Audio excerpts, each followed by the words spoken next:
एक बाहेर गेलाय इथला, तो बाहेर आहे, मग तो बाहेरही फिरणार नाही.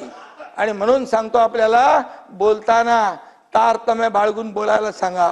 अरे तुम्ही ब्रिटिशांनी आक्रमण केलं, ब्रिटिशांच्या देखील खानाखुणा पुसून टाकल्या. स्वातंत्र्यानंतर तुमच्या सरकारने ते पुसून टाकलं पाहिजे होतं हे सगळं, पण मतांच्या लाचारीसाठी हे तुम्ही ठेवलं. आणि म्हणून तोच आज कलंक लागला या महाराष्ट्राला.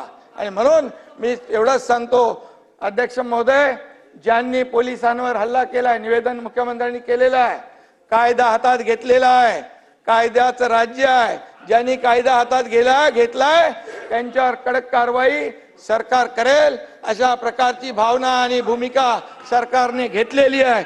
त्यामुळे इथून पुढे औरंग्याचं समर्थन, औरंग्याचं उदात्तीकरण कुणी खपून घेणार नाही. अरे याकूब मेमन, त्याचं उदात्तीकरण तुम्ही केलं. इथं बॉम्बस्फोटचा आरोपी तुमच्या लोकसभेच्या निवडणुकीमध्ये पाकिस्तानचे झेंडे फडकवले मतांसाठी. कुठं फेडणार आहे पाप. आणि म्हणून मी आपल्याला, तुम्हाला लोकांनी जागा दाखवली आहे, तुम्हाला विरोधी पक्ष नेते एवढे पण जागा आल्या नाहीत.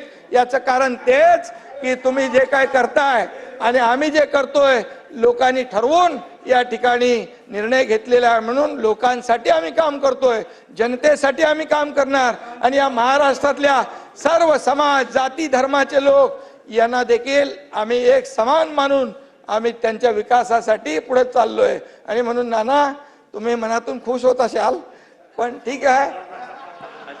आणि म्हणून हा विषय गंभीर आहे. आणि एवढंच मी सांगतो, या राज्यामध्ये छत्रपती शिवाजी महाराज, छत्रपती संभाजी महाराज किंवा आमचे महापुरुष यांचा अपमान बिलकुल खपून घेतला जाणार नाही. आता पुढे जाऊया. लेंग या माननीय मुख्यमंत्री, काय करायचंय? मी देतोय, ऐका, थांबा. मी लेंग नंतर पॉइंट ऑफ इन्फॉर्मेशन सगळ्यांना जेवढे माझ्याकडे आले त्यांना देतो. 394